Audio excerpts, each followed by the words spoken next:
जब बांटने वाले, भड़काने वाले और लड़वाने वाले हारेंगे और भाईचारा, तालीम और तरक्की वाले जीतेंगे। रसूल ने भी उनको यही बताया था कि झगड़े से समस्या का समाधान नहीं होता, संवाद के साथ सुलह करने से ही रास्ता निकलता है। पहले हम मुसलमान हैं, ईसाई हैं, सिख हैं, बौद्ध हैं, जैन हैं, सनातनी हैं, हिंदू हैं, या पहले हम भारतीय, हिंदुस्तानी और इंडियन हैं। हेलो एंड खुशामदीद, मैं हूं राजी और आप देख रहे हैं हिंद वॉइस। मेरे साथ इस वक्त मौजूद हैं राष्ट्रीय मुस्लिम मंच के अध्यक्ष और आरएसएस के प्रमुख नेताओं में से एक इंद्रेश कुमार जी। इनसे बात करेंगे मुस्लिम मसाइल पर और राम मंदिर जो बना है उसको लेकर मुसलमानों के दिल में क्या है और मुसलमानों और तमाम लोगों के बीच में जो दूरी को कम करने का दावा करती है राष्ट्रीय मुस्लिम मंच, उस सिलसिले में क्या काम हो रहा है और उसका फ्यूचर क्या है। इन तमाम मसलों पर हम डॉक्टर इंद्रेश कुमार से बात करेंगे। सर, बहुत बहुत स्वागत है आपका। बहुत बहुत धन्यवाद, बहुत बहुत बधाई।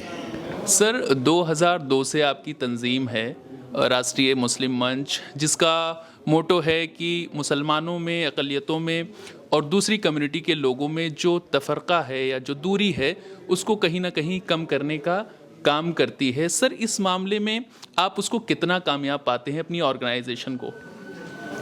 ऐसा है, मुस्लिम राष्ट्रीय मंच इसका नाम है, ना कि राष्ट्रीय मुस्लिम मंच। जी। मुस्लिम राष्ट्रीय मंच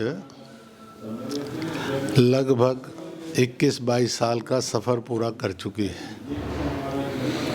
आज हिंदुस्तान के सभी सूबों में और इसके साथ साथ 300-400 ज़िलों में और 2-2.5 हज़ार स्थानों पर इसकी ब्रांचेस हैं। जी।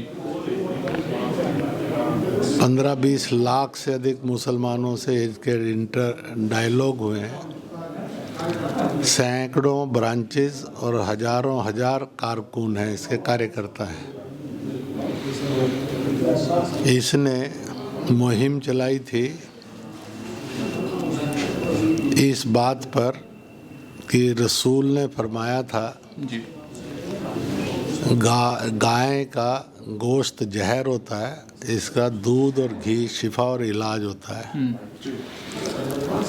इसलिए गऊ काटेंगे नहीं, कटने ना दें, और गोश्त खाएंगे नहीं, गौ मांस खाएंगे नहीं और खाने से रोकेंगे भी। 10,53,000 हस्ताक्षर इस छोटी सी तंजीम ने मुसलमानों के कराकर उस समय के जो भारत के प्रेसिडेंट थे महामहिम प्रणब मुखर्जी, उनको दिए थे। जी। 370 और 35 से यह देश की एकता और अखंडता के लिए दुश्मन है। यह समाज को बांटती है और देश के भी रिश्ते बिगाड़ती है। इसलिए समाज का भेद है, देश की अखंडता की दुश्मन है। 8,25,000 हस्ताक्षर इसके खिलाफ कि ये 370 और 35 से जानी चाहिए। 1 nation, 1 constitution, 1 flag, 1 president, 1 nationality and citizenship होनी चाहिए, एक नेशनल सॉन्ग होना चाहिए। इस पर हस्ताक्षर कराए थे। जी। तो इतने हस्ताक्षर देन प्रेसिडेंट प्रणब मुखर्जी को दिए थे। इसी तरह से इन्होंने लगभग 100 से अधिक ऐसी कॉन्फ्रेंसेस की जिसमें अयोध्या और आदि स्थानों के सच क्या हैं। मुसलमानों ने एग्री किया कि वह गोरी गजनी, बाबर और औरंगजेब से उनकी पहचान नहीं है। ये आक्रांता थे। हम हिंदुस्तानी हैं, पूर्वज दर पूर्वज सैकड़ों हजारों सालों से हम हिंदुस्तानी थे, हिंदुस्तानी हैं और हिंदुस्तानी ही रहना चाहते हैं। जी। सर, इस प्रकार का करते हुए उन्होंने ऐसे सब चीज़ों के ऊपर भी आपस में वार्ताएं करके समस्याओं का समाधान करेंगे। जंग से नहीं करेंगे, धरने और दंगों से नहीं करेंगे, बल्कि या तो संवाद से समस्याओं का समाधान करेंगे या न्यायपालिका से समस्या का समाधान करेंगे। और इस प्रकार से और यह एक भाव लेकर जितने भी कड़वे, जहरीले, भड़काए जाने वाले प्रश्न हैं उन पर एक संवाद की और मुसलमानों में एक समझदारी की। एक बात और कहूँगा इस प्रश्न के उत्तर में कि पहले हम कौन हैं? पहले हम मुसलमान हैं, ईसाई हैं, सिख हैं, बौद्ध हैं, जैन हैं, सनातनी हैं, हिंदू हैं, या पहले हम भारतीय, हिंदुस्तानी और इंडियन हैं? तो मुसलमानों ने ये माना कि हम पहले हिंदुस्तानी हैं, फिर इंसान हैं, और या इंसान है, इंसान के बाद हिंदुस्तानी, भारतीय हैं, और इसके बाद फिर हमारी जाति मजहब आती है। ये जाति मजहब जो है, भाषा, भूगोल, ये है हमारे डिफरेंसेस नहीं है, वैरायटीज़ हैं, और इसलिए डिफरेंसेस में कड़वाहट आएगी, और जब वैरायटीज़ कहेंगे तो इसमें खुशबू और खूबसूरती आएगी। सर, आप दारुल उलूम देवबंद का भी आपने दौरा किया था और वहाँ पर आप उनके ज़िम्मेदारों से आपने मुलाकात की थी। आप क्या लगता है कि दारुल उलूम देवबंद जो एक विचारधारा जिसकी पूरे मुल्क में जानी जाती है, मुसलमानों और दूसरे तबकों के बीच में दूरी को कम करने के लिए आपका वहाँ का दौरा कितना सकारात्मक रहा? उसका क्या फ्यूचर आप देखते हैं? ऐसा है कि मैं ऐसे कई दायरों के अंदर मैंने प्रवास किया है और बैठकर वार्ता की है, और मुझे ये लगता है धीरे धीरे वार्ता करने वालों की संख्या बढ़ती जा रही है, और जो कड़वाहटें पैदा करने वाले, भड़काने वाले हैं, वो असफल होते जा रहे हैं। अयोध्या के मामले में साफ दिखाई दिया। सुप्रीम कोर्ट का फैसला आने के बाद बहुत ताकतों ने ये कोशिश की कि इसको भड़काया जाए और आपस में फूट और लड़वाने का काम किया जाए, परंतु समाज ने, मुस्लिम समाज ने उनकी सुनी नहीं, और अल्टीमेटली एक पीसफुल और इंसिडेंट हुआ जिसके कारण देश के अंदर कट्टरता के बजाय, नफ़रत के बजाय, हिंसा के बजाय सहनशीलता, सद्भाव और भाईचारा आया। इसी प्रकार से इन स्थानों पर जाने पर यह एक संदेश नीचे तक की जनता को गया कि आज इस वार्ता की, संवाद की ज़रूरत है, क्योंकि स्वयं रसूल ने भी उनको यही बताया था कि झगड़े से समस्या का समाधान नहीं होता, संवाद के साथ सुलह करने से ही रास्ता निकलता है। और इसलिए या वो सुलह आपस में संवाद से कर सकते हैं, या फिर सुलह वो न्यायपालिका के बीच में ले जाकर कर सकते हैं। अच्छा सर, एक चीज़ मैं यहाँ पे सवाल करूँगा। मैं मुस्लिम राष्ट्रीय मंच को मैं पिछले कई सालों से इसका काम देख रहा हूँ और मैं इसको फॉलो करता हूँ। तो जहाँ तक मैं समझ पा रहा हूँ कि मुस्लिम राष्ट्रीय मंच जिस स्तर पर काम कर रही है, कहीं ना कहीं बुद्धिजीवियों को जोड़ने में तो ये कामयाब हो रही है, लेकिन जो समाज के निचले स्तर के लोग हैं उनको कहीं ना कहीं जोड़ने में नाकाम हो रही है, और ये काफ़ी अरसे से इसका काम हो रहा है। तो कहाँ चूक हुई कि आपने समाज के उन तबकों को कहीं ना कहीं पीछे छोड़ दिया और उसको जोड़ने में आप कामयाब नहीं हो पाए? सवाल जो है सरासर अधूरा भी है, गलत भी है, और एक तरफ से आपने जिसको देखा नहीं उसको नाकामयाबी कह देना, ये अपराध और गलती आपके प्रश्न में छुपी हुई है। जी। ऐसा है आप जवाब कि इसका जो है सीधा सा ये है कि मैंने जो मुस्लिम से कार्यक्रम देखे हैं, जहाँ ये बुद्धिजीवियों में है, जहाँ ये मजहबी नेताओं में है, जहाँ ये मौलाना, इमाम, मौलवी और में भी है, उसी के साथ साथ मुफ्तियों में भी है, उसी के साथ साथ यह आम जनता के अंदर भी है। इसलिए गाँव में जाएंगे तो गाँवों में भी कार्यक्रम है, बस्तियों में जाएंगे तो बस्तियों में भी कार्यक्रम है। इसलिए सामान्य और गरीब मुसलमान से लेकर इसके अनेक सहायता के कार्यक्रम चलते हैं। हर वर्ष सर्दियों में कंबल वितरण, गर्म वस्त्रों का वितरण होता है।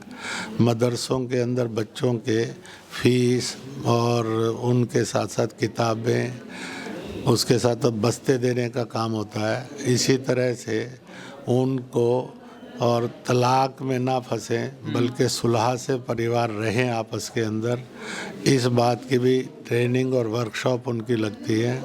उन बस्तियों के अंदर जो इंटेलेक्चुअल मुसलमान है वो जाता है। अभी उन्होंने एक मूवमेंट भी शुरू की, आओ जड़ों से जुड़े, हम भी हैव ए कॉमन डीएनए, इस रूप में भी जाता है। जो गरीब है, दुखी है, पीड़ित है, कमज़ोर है, असहाय है, निर्बल है, उससे प्यार करो, उसका सम्मान करो और उसकी मदद करो। ऐसे नाना प्रकार के कार्यक्रम भी चलते हैं। इसलिए गरीबतम आदमी से लेकर अमीरतम आदमी तक, अनपढ़ से लेकर पढ़े लिखे तक, शहरों में रहने वाले से लेकर गांव तक, छोटी बड़ी बस्तियों में रहने वालों से लेकर बड़े शहरों में रहने वाले तक, सब प्रकार के अंदर है। और इतना ही नहीं है, जो 72 के 72 फिरके हैं, लगभग इसमें सब एक मंच पर साथ आते हैं। जबकि मुसलमानों में ऐसी तंजीमें प्राय नहीं है जब सारे फिरके एक साथ आते हों। और मुसलमानों के सब फिरके, शिया भी आता है, सुन्नी भी आता है, अहले हदीस भी आता है, अहले सुन्नत भी आता है, हनफी साफ़ी भी आता है, बोरा भी आता है, जिसको सब मुसलमान काफिर मान लेते हैं ऐसे। और काम ये जो कादियानी हैं ये तक भी कार्यक्रमों में आ जाते हैं। तो इस प्रकार से सबके अंदर जिसको पसमानदा कहा गया है वो बहुत बड़ी संख्या के अंदर जुड़ा हुआ है। सर, एक लास्ट सवाल मेरा यहाँ होगा कि इंटेलेक्चुअल तबके में भी दो क्लास है। एक तबका है जो मुस्लिम राष्ट्रीय मंच का विरोध करता है और ये कहता है कि ये तंजीम जो है वो ठीक काम नहीं कर रही है, या उनके जो भी एक वो है, उनका एक सोचना है, आइडियोलॉजिकल जो भी है, तो उससे कहीं ना कहीं उस पर्सपेक्टिव से हटी हुई है। तो आपको क्या लगता है कि उनको सही मैसेज नहीं मिला, या उन्होंने संवाद स्थापित नहीं किया, या संवाद की कहीं कमी रह गई जिससे वो आपका विरोध करते हैं? ऐसा है, कुछ लोगों ने तय ही किया हुआ है, उन्होंने मुसलमान को हिंदुस्तानी नहीं होने देना। वो मुसलमान को मुसलमान बनाए रखना चाहते हैं। दूसरा, वो मुसलमान को हिंदुस्तानी और इंसान के बजाय वोट बनाकर रखना चाहते हैं। इसलिए उनको डर दिखाना और उनका वोट हासिल करना और उनके वोट की खरीद फरोख्त करना, ये काम करते हैं। इसलिए उनको भाईचारा, मोहब्बत, सद्भाव, मिलकर चलना ये पसंद नहीं है। इसलिए वह अपनी सोची समझी वोट बैंक की राजनीति के अंतर्गत देश की एकता और देश की अखंडता के खिलाफ खिलवाड़ करते हुए इस तरह के वक्तव्य देते हैं। मुझे तो ऐसे भी हैं जो वैसे दिन के अंदर कुछ बोलेंगे तो परंतु फिर मिलने आएंगे, कहेंगे बातें तो ठीक है, परंतु अभी उनमें ये कहने का साहस, सत्य और सही को, शांति और सद्भाव को सहन करने का और फॉलो करने का अभी साहस नहीं आया है। मैं आपके द्वारा ऐसे सब लोगों को कहूँगा वो आए, और ऐसे सब मुसलमानों को जिन्होंने एक नेशनलिस्ट सोच से एक इंसानियत भरी मूवमेंट को चलाया है, तहरीक को चलाया, इसको आए, इसको अध्ययन करें, समझे और जुड़े।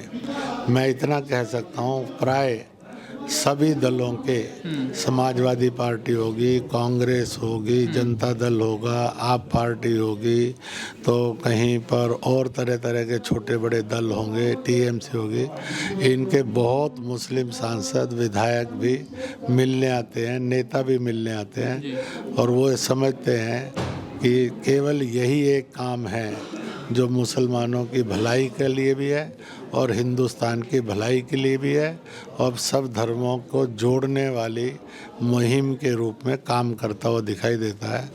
आज ये प्रश्न खड़ा है कि मुसलमानों को हिंदुस्तान से जोड़ना और हिंदुस्तानियत में रहना, और इसके साथ साथ सब मजहब और फिरके इकट्ठे होना, फिर सब धर्मों के बीच में भी समझदारी और भाईचारा लाना, इसमें एक कामयाब आंदोलन है। धीरे धीरे इसकी कामयाबी बढ़ रही है, और मुझे ये लगता है वो समय बढ़ता आ जाएगा और नज़दीक आता जाएगा जब बांटने वाले, भड़काने वाले और लड़वाने वाले हारेंगे और भाईचारा, तालीम और तरक्की वाले जीतेंगे।